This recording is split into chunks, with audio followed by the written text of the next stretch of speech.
గుండెని తాకిన క్షణం. చాలా పెద్ద లైబ్రరీ అది. బిల్డింగ్ వైపు చూస్తూ నిలబడింది ఆద్య. ఇంత పెద్ద లైబ్రరీని ఎప్పుడు చూడలేదే అంది భావన. అందుకే ఇప్పుడు చూసాయి విసుగ్గా అంది ఆద్య. భావన మూతి తిప్పేసుకుంది. ఇద్దరూ లైబ్రరీలోకి ఎంటర్ అవబోయారు. కానీ ఐడెంటిటీ కార్డ్ లేకుండా లోపలికి వెళ్లలేమని తెలిసి ఉస్సూరుమన్నారు. ఏం చేద్దామే? ఇప్పుడు ఆ రోహిత్ లైబ్రరీలో ఉన్నాడో లేడో కనుక్కోవడం ఎలా? చికాకుగా అడిగింది భావన. బిల్డింగ్ పక్క వైపుకు వచ్చింది ఆద్య. దానికి కిటికీలున్నాయి. లక్కీగా ఓపెన్ చేసున్నాయి. కిటికీలోంచి లోపలికి చూసింది ఆద్య. సీరియస్ గా చదువుకుంటూ కనిపించాడు రోహిత్. వీడేంటే చదవడానికి పుట్టినట్లున్నాడు భయంగా అంది భావన. యా, నువ్వు తినడానికి పుట్టినట్లు వాడు చదవడానికి పుట్టుంటాడు. ఇద్దరు కలిసి నా బుర్ర తింటున్నారు అంటూ నేల మీదకి వంగి ఒక రాయి తీసింది ఆద్య. దీన్ని విసిరితే వాడికి తగులుతుంది, నన్ను చూస్తాడు అంది ఆద్య. వేరే వాళ్ళకి తగిలితే నిన్ను నన్ను కలిపి యూనివర్సిటీ బయటకు నెట్టేస్తారు. ఇది సినిమా కాదు, డీసెంట్ గా బిహేవ్ చేయి కోపంగా అంది భావన. కిటికీకి దగ్గరలో ఉన్న టేబుల్ మీద పెద్ద కళ్ళజోడు పెట్టుకుని ఇంత లావ్ బైండింగ్ బుక్ ని తెగ చదివేస్తుంది ఓ బక్క పిల్ల. ఆ పిల్ల పర్సనాలిటీకి ఆ బుక్ వెయిట్ కి సంబంధం లేదు. ఖచ్చితంగా బుక్ ఎవరో మోసుకొచ్చి టేబుల్ మీద పెట్టుంటారు. ఈ పిల్ల ఆ బుక్ లిఫ్ట్ చేయడానికి ట్రై చేస్తుంటే ఈ పాటికి హాస్పిటల్ కి షిఫ్ట్ అయ్యేది అనుకుంది ఆద్య. హలో సిస్, హలో అంటూ ఆమెను పిలిచింది ఆద్య. సీరియస్ గా చూస్తుంది ఆ కళ్ళద్దాల పిల్ల. ఆ వైట్ షర్ట్ అబ్బాయిని కొంచెం ఇటు పిలవరా ప్లీజ్, అర్జెంట్ బతిమాలింది ఆద్య. లోపలికొచ్చి మాట్లాడండి అనేసి తల తిప్పేసుకుంది ఆమె.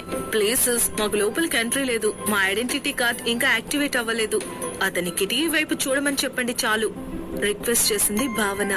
ఆ కళ్ళద్దాల పిల్ల లేచి రోహిత్ కి ఏదో చెప్పే కిటికీ వైపుకి చూపించింది. రోహిత్ తల తిప్పి చూశాడు.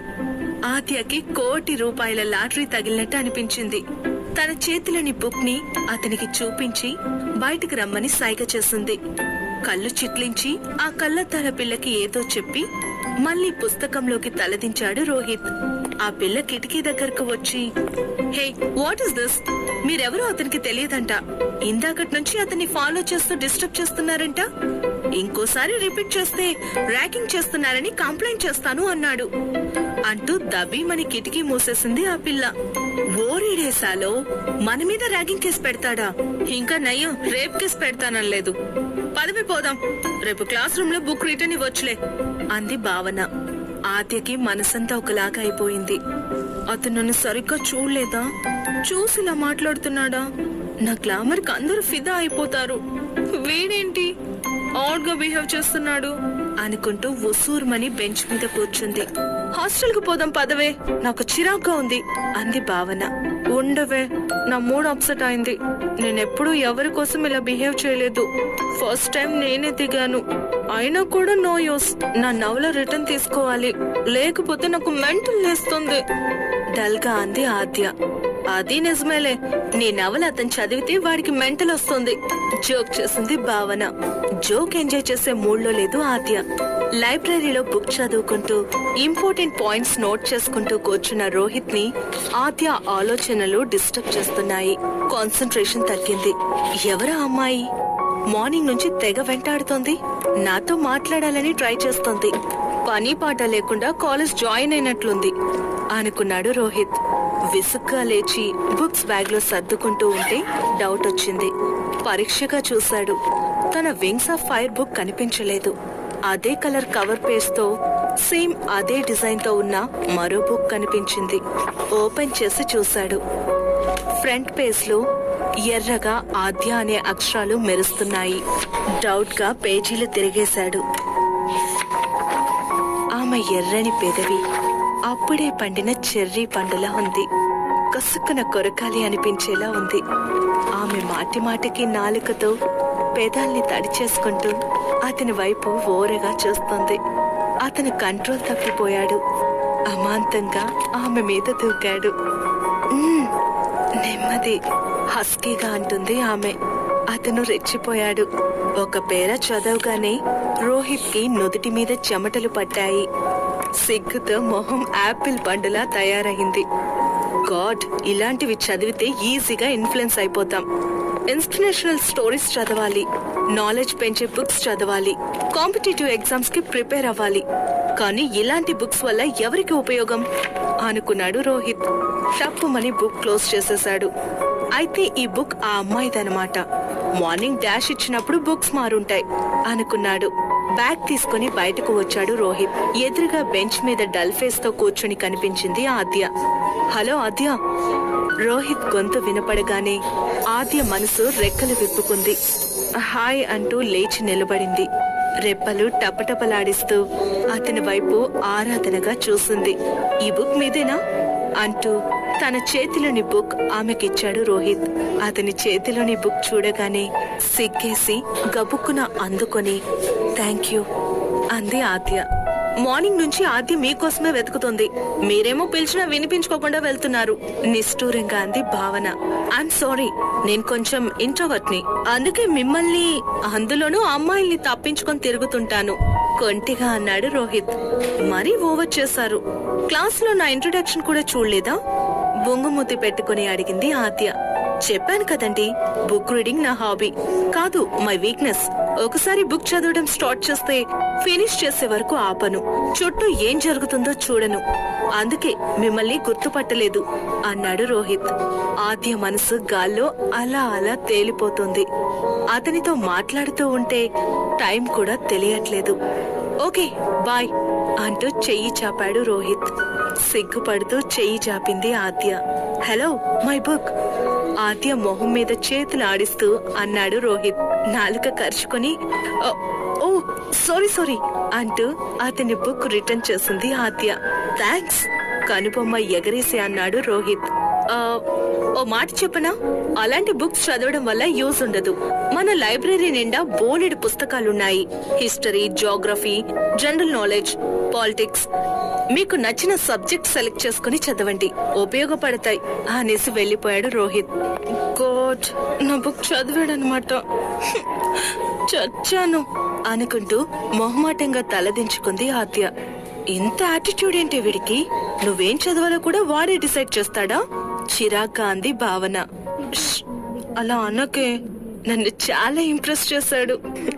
చాలా లైవ్లీగా, జోవియల్ గా ఉన్నాడు.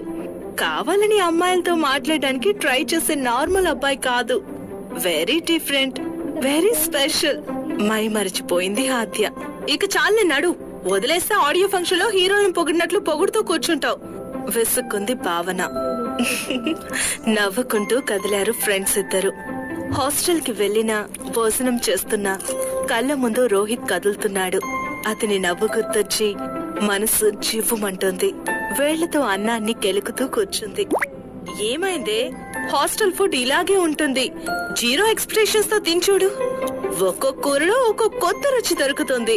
ఇదిగో ఈ పప్పు చూడు, ఉడకని పప్పు గింజలు, తేలుతున్న టమాటా ముక్కలు, అక్కడ ఒకటి ఇక్కడ ఒకటి కనిపిస్తున్న పోపు గింజలు.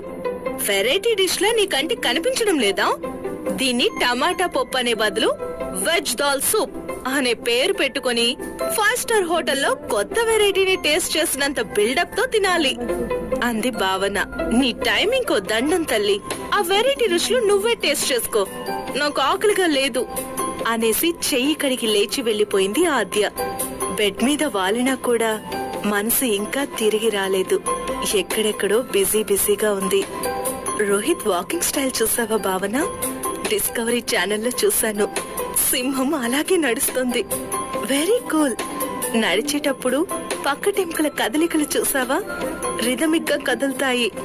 ఎదురు పడితే మీద పడి మింగేస్తాయని భయం వేస్తుంది. కానీ నాకైతే అడవిలోకి వెళ్లిపోయి సింహంతో ఫ్రెండ్షిప్ చేయాలనిపించేది అంది ఆద్య. అదోలో చూసి కళ్ళు మూసుకుంది భావన. 10 నిమిషాల తర్వాత ఆ నవ్వు చూసావా భావన? పెదవులు విచ్చుకోకుండా ముసిముసిగా నవ్వితే వెరీ రిజర్వ్డ్ పర్సన్, పెద్దగా నవ్వితే చాలా కలుపుకోలుగా ఉంటారు అని అర్థం. కానీ కళ్ళతో నవ్వే వాళ్ళని చూసావా? రోహిత్ అలాగే నవ్వుతాడు. అతని కళ్ళు పున్నమి చంద్రుడి చుట్టూ అల్లుకున్న వెండి నక్షత్రాల్లా మెరిసిపోయాయి. ఇలాంటి వాళ్ళు త్వరగా ప్రేమలో పడరు, కానీ పడితే మాత్రం తన లవర్ కి భూమి మీదే స్వర్గం చూపిస్తారు అంది ఆద్య. చాలా ఎక్కువైంది ఆద్య, అంత మైకం పనికిరాదు. కొంచెం నేల మీదకి రా. రేపటి నుంచి క్లాసులు స్టార్ట్ అవుతాయి. కనీసం రేపైనా ఎర్లీగా క్లాస్ కు వెళ్ళాలి. ఇక పడుకో కసరింది భావన. బిక్కమొహం వేసుకుని భావన వైపు చూసి కళ్ళు మూసుకుంది ఆద్య. కాని నిద్రమ్మ ఆ రోజుకి సెలవు తీసుకుంది. పొడిబారిన కళ్ళ ముందు రోహిత్ కనిపించి కవ్విస్తున్నాడు. ఆద్య అంటూ తీయగా పిలుస్తున్నాడు. ఆద్య మనసు పొరలు విచ్చుకుని విశ్లేషణ మొదలెట్టింది. ఎవరతను? ఎందుకిలా నా మనసుని కమ్మేశాడు? నిన్న ఇదే వేళప్పుడు అతనెవరో కూడా తెలీదు, కాని ఈ వేళ అతని నా ప్రపంచం అయిపోయాడు. ఇది అట్రాక్షనా లేక ప్యూర్ లవ్వా? అయినా ఆ రెండింటికి తేడా ఏంటి? అట్రాక్షన్ లేని ప్రేమ ఉంటుందా? ప్రేమ అంటేనే ఆకర్షణ కదా అనుకుంది ఆద్య. ప్రేమలో ఉన్నప్పుడు మన మనసు స్ట్రాంగ్ గా ఉంటుందా లేక వీక్ అయిపోతుందా? మనసులో అనుకుంటూ పైకే అనేసింది ఆద్య. అప్పుడే భావన కళ్ళు మూతలు పడుతున్నాయి. నేను లేచొస్తే నీ వీపు స్ట్రాంగ్ గా వీక్ గా తేలిపోతుంది కోపంగా అనేసి దుప్పటి ముసుగేసుకుని చెవుల్లో వేళ్లు పెట్టుకుంది భావన. ఆద్య చిన్నగా నవ్వుకుంది. ప్రేమలో పడాలంటే అదృష్టం ఉండాలి అనుకుంది. బెడ్ మీద అటు ఇటు పొర్లిన నిద్ర పట్టగా లేచి కూర్చొని ఫోన్ తీసింది ఆద్య. ఫేస్బుక్ లో రోహిత్ ఉన్నాడేమో చూద్దాం అనుకోగానే ఎక్కడ లేని హుషారు తన్నుకొచ్చింది. వెంటనే ఫేస్బుక్ ఓపెన్ చేసి రోహిత్ పేరు సర్చ్ చేసింది. వరుసగా వచ్చి నిలబడ్డారు బోలెడు మంది రోహిత్లు. జాగ్రత్తగా చూసి తన డ్రీమ్ బాయ్ రోహిత్ అకౌంట్ చూసింది Aadya. Blue colour suit, black goggles తో స్టైల్ గా ఉన్న ఫోటో ప్రొఫైల్ పిక్చర్ లో ఉంది. చూస్తూ ఉంటే ఇంకా చూడాలనిపించేలా ఉంది. అతని డీటెయిల్స్ ఏవీ లేవు, కానీ బోలెడు ఫోటోలు అప్లోడ్ చేసుకున్నాడు. ట్రావెలింగ్ అంటే చాలా ఇష్టం అనుకుంటా. రకరకాల డెస్టినేషన్స్ లో రకరకాల ఫోజుల్లో దిగిన ఫోటోలు. అన్నిటిలోకి తాజ్ మహల్ ముందు నిలబడ్డ ఫోటో అయితే అదర్స్.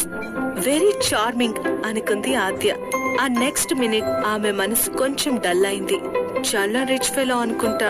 ఈ వయసుకే ఇన్ని ఊళ్ళు తిరగడం మిడిల్ క్లాస్ వాళ్ళకి వీలు కాదు. హై సొసైటీ వాళ్ళకి ప్రేమ మీద నమ్మకం ఉండదు అంటారు. వాళ్ళకి బోలెడంత మంది గర్ల్ ఫ్రెండ్స్ ఉంటారు.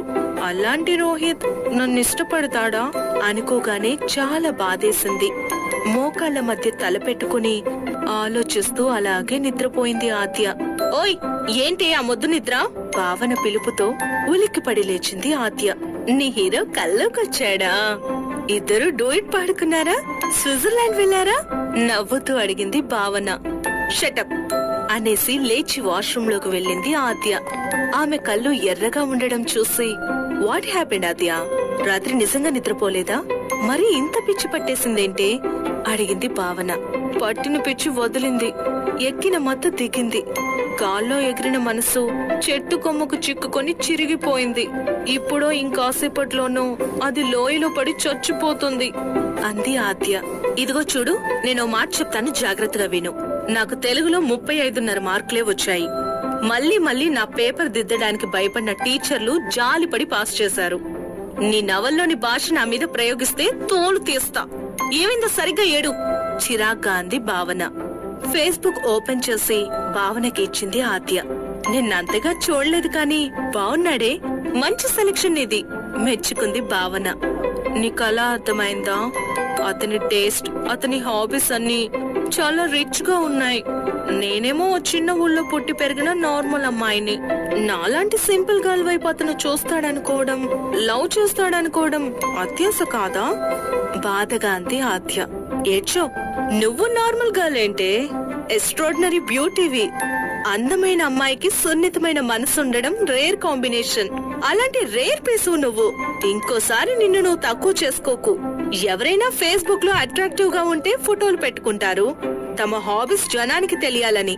దాన్ని చూసి ఆ అబ్బాయి క్యారెక్టర్ ఎలా డిసైడ్ చేస్తావు? అతని ఇష్టాలు ఎలా చెప్పగలవు? నోరు మూసుకొని కాలేజ్ కి రెడీ అవ్వు. ఏం చేయాలో తర్వాత ఆలోచిద్దాం. అంది భావన.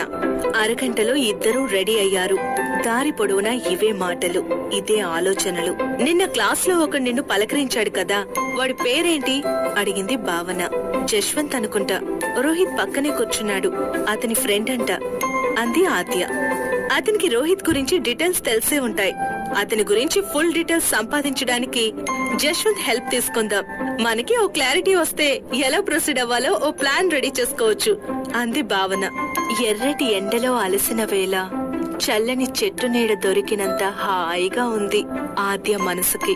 కొత్త ఆశలు మళ్ళీ చిగుర్లు వేశాయి. ప్రేమంటే నమ్మకమే కదా.